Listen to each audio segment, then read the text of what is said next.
Era uma vez, e não era uma vez, há muito tempo, em uma floresta havia uma pequena casa, onde morava uma menina, Vasalisa. Vasalisa era bela, doce e estava sempre usando botas vermelhas e um avental branco. Vasalisa morava com o pai e a mãe, não por muito tempo, porque esta história começou no dia em que, muito doente, a mãe de Vasalisa, vendo que já ia partir, chamou a filha para bem perto de si e, no seu último sussurro de voz, ela disse: "Meu amor, a mamãe está partindo, mas antes de ir, eu quero lhe dar um presente." E entregou para Vasalisa uma pequena bonequinha, idêntica à menina, de botas vermelhas, avental branco, colete preto bordado com linhas de todas as cores. E ela continuou dizendo: "Vasalisa, todas as vezes que você se sentir sozinha, confusa, perdida, com um problema que não consiga solucionar, peça ajuda a esta bonequinha. Ela lhe ajudará. Ela irá te dar os conselhos que você precisará ouvir. Ande com ela para todos os lugares. Nunca a deixe longe de você. Sempre a alimente quando ela precisar. Mas não se esqueça, nunca, jamais, conte a ninguém sobre a existência desta boneca. Esta, minha filha, é a minha bênção para você, a bênção de mãe." Dito isso, a mãe de Vasalisa fechou os olhos para não mais abrir. Vasalisa e o seu pai choraram todas as águas de todos os mares do mundo. Mas depois do outono vem o inverno, e o inverno sempre dá lugar à primavera. E o pai de Vasalisa casou-se novamente com uma mulher que já tinha 2 filhas. Na frente do pai, elas estavam sempre sorrindo, e ele não percebia que por trás daquele sorriso não havia sinceridade.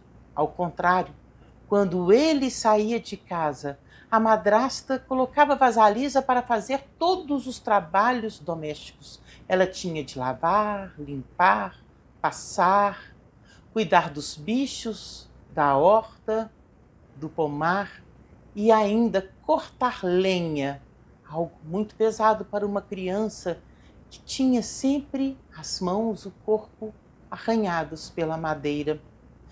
No entanto, Vasalisa não reclamava, ao contrário, a cada dia se via mais bela, mais doce e gentil. Até que chegou um certo ponto que a madrasta, não suportando mais a graciosidade de Vasalisa, mandou que ela fosse cortar lenha. E enquanto ela estava na floresta, a mulher disse às filhas: "Eu não suporto mais aquela titica de Vasalisa. E hoje nós vamos acabar com ela de uma vez por todas." "E o que é que a senhora vai fazer, ó mamãe?" perguntaram as duas. "Eu vou mandar Vasalisa buscar fogo na casa de Baba Yaga, que é a pior entre todas as bruxas, e que, quando a vir, vai devorá-la numa só tragada." Dito isso, a madrasta apagou o fogo. E quando Vasalisa voltou já à noite, assustada, ela perguntou: "Mas o que aconteceu com o fogo? Como vamos cozinhar para comer? Como vamos iluminar esta escuridão?" E a madrasta respondeu: "Ora, sua imbecil, você é a culpada do fogo ter se apagado. Eu já estou com a minha saúde bem comprometida. Minhas filhas têm muito medo, portanto, é você que vai trazer o fogo de volta para esta casa." "Sim, madrasta, eu posso buscar, mas onde?" "Ora, onde? Na casa de Baba Yaga." Vá e peça a ela o fogo para nós. Vasalisa nem respondeu. Saiu para a floresta. Mas na medida em que ela andava, a floresta ia ficando cada vez mais escura. E quando ela pisava em algum graveto que se quebrava, parecia que era um trovão que retumbava no céu. E ela começou a ter muito medo. Então ela colocava a mão lá no fundo do avental, onde ela guardava sempre a sua bonequinha. E no mesmo instante ela se sentia tranquila. Eu não sei se você sabe que as almas se comunicam por meio de uma linguagem muito especial, a linguagem do coração, onde nem sempre são necessárias palavras, voz e ouvidos humanos para falar e compreender. E era por meio dessa linguagem que Vasalisa conversava com a sua bonequinha, perguntava e a bonequinha tudo respondia. Vasalisa entregou um pedaço de pão à boneca e continuou andando. E quando ela se via diante de uma bifurcação, quando o caminho se dividia para lados opostos, ela novamente pegava a sua bonequinha e a bonequinha a orientava a ir por aqui, caminhar mais um pouco. Até que, de repente, um homem todo de branco, sobre um cavalo branco, passou e o dia amanheceu. E logo depois um homem todo de vermelho, montado num cavalo vermelho, passou e o sol chegou.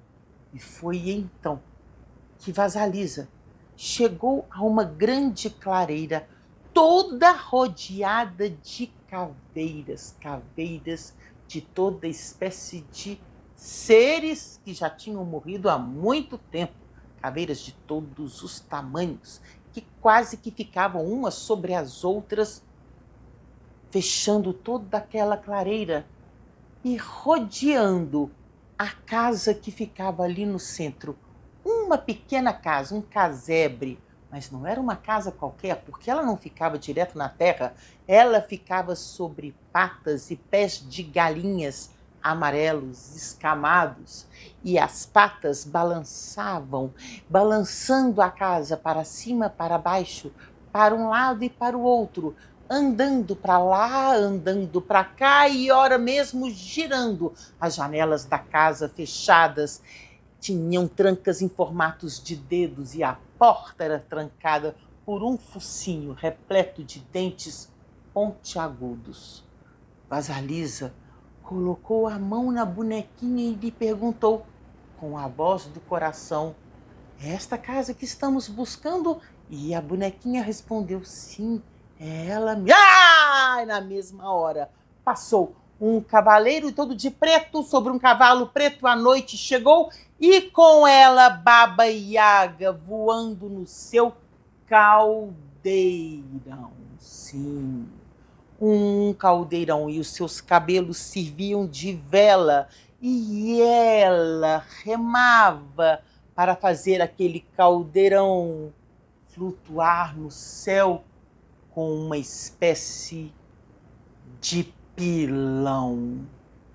E na medida em que ela voava, ela ia apagando o rastro atrás dela com uma vassoura feita de cabelos de gente morta há muito tempo.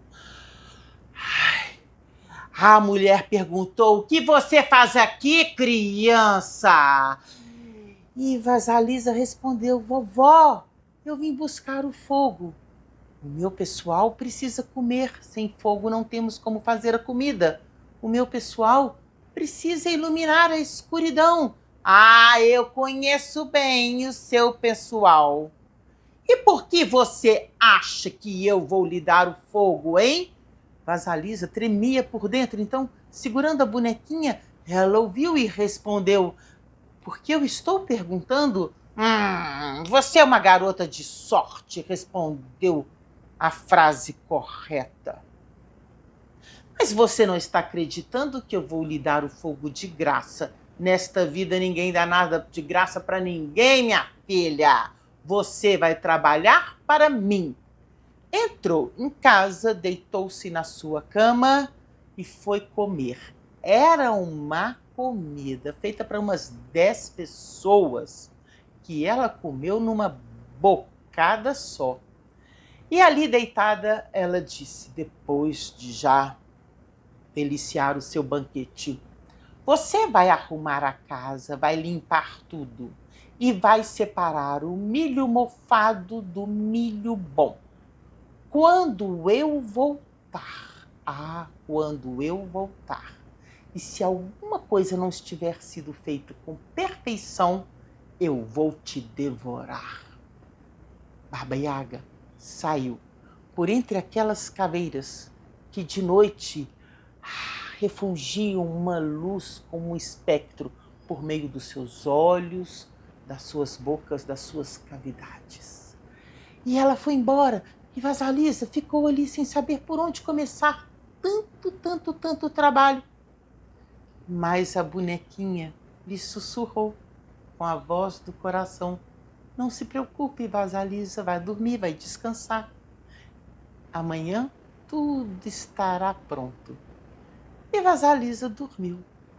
Quando acordou, a casa já estava toda arrumada, toda limpa, e o milho mofado separado do milho.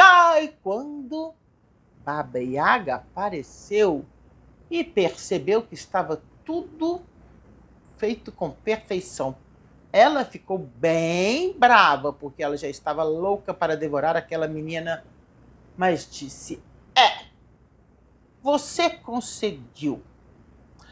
Agora eu quero comer.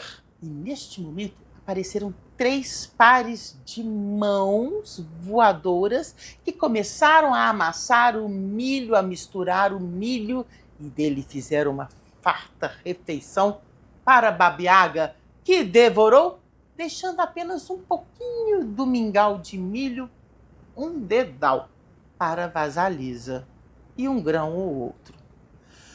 Depois ela disse: agora eu quero que você novamente arrume e limpe toda a minha casa, esta sujeira. Está vendo aquele monte de estrume? E era um monte enorme. Nele tem milhares de sementes de papoula. Eu quero que você separe as sementes de papoula do estrume e os deixe completamente limpos. Então Baba Yaga se foi no seu caldeirão. Eu esqueci de dizer que Baba Yaga tinha um nariz junto que se encostava com o queixo, que tinha uma ponta virada para cima. Os dois se encostavam bem no meio do caminho, e o queixo e o nariz repletos de verrugas cabeludas, que ela herdou de tanto mexer em sacos, também traziam aqueles pelos junto com o seu bigode. Mas quando ela voava, era o nariz que lhe servia de biruta. Bom, a mulher foi e Vasalisa pensou: como eu vou separar estas sementes de papoula do estrume? Mas a bonequinha começou a pular no seu avental e lhe disse: não se preocupe, meu bem, vá dormir e amanhã tudo estará pronto novamente. E assim aconteceu. Quando Vasalisa acordou e logo depois Baba Yaga chegou, mas ela ficou furiosa. Mas não tinha nada a fazer porque estava tudo realmente perfeito. Então ela só disse: eu quero comer!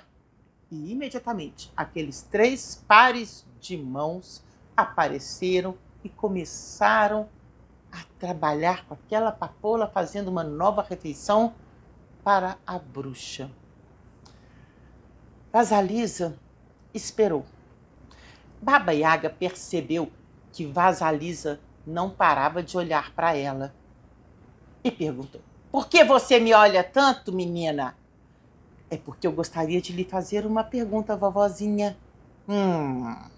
Você não sabe que pessoas que começam a aprender demais envelhecem antes do tempo? Mas diga, qual pergunta você quer fazer? Eu gostaria de saber quem é aquele homem de branco montado num cavalo branco. Respondeu toda satisfeita a Baba Yaga.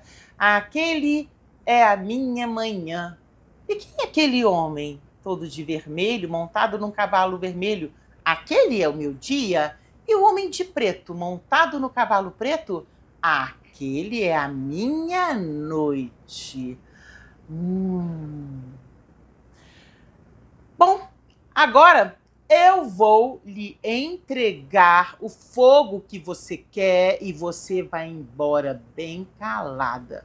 Mas Vasalisa queria também perguntar sobre as mãos que apareciam. Que mãos eram aquelas? Mas nesse momento, a bonequinha começou a saltar violentamente dentro do avental e Vasalisa percebeu que deveria ficar em silêncio. Mas Babiaga, lhe disse, você não quer saber de mais nada? E Vasalisa respondeu, não, vovozinha, pessoas que começam a aprender demais envelhecem bem antes do tempo. Você tem sorte, responde sempre as coisas corretas. Onde você adquiriu tanta sabedoria, hein, menina? Mas Vasalisa, lembrando-se de que ela deveria ficar em silêncio, apenas pegou fogo e quis dizer obrigado, mas mais uma vez. A bonequinha começou a pular e ela percebeu que o silêncio deveria reinar em seus lábios. Então ela pegou o fogo que Baba Yaga colocou dentro de uma caveira, fincou em uma vara e assim Vasalisa voltou rapidamente à sua casa. Aquelas alturas, a madrasta e as suas filhas, vendo que Vasalisa já ficara por fora durante muito tempo, tinham certeza de que ela estava morta. Ao verem, ao longo da noite, aquela caveira lá de longe, chegando, trazendo um fogo dentro dela, elas ficaram apavoradas. Dizem alguns contadores de histórias que tanto medo elas tiveram que elas fugiram para nunca mais voltar. Outros contadores de histórias dizem também que elas viram Vasalisa e logo a madrasta disse: por que você não trouxe o fogo antes? Estamos aqui há dias sem conseguir comer, sem conseguir enxergar na escuridão. Mas Vasalisa, com a vara e o fogo na mão, e depois com o fogo da caveira dentro de casa, aquele fogo foi observando a noite inteira a madrasta, as suas filhas, até que elas fossem por ele consumidas por completo. E no dia seguinte, delas só havia cinzas. Bom, eu não sei bem como foi o final dessa história.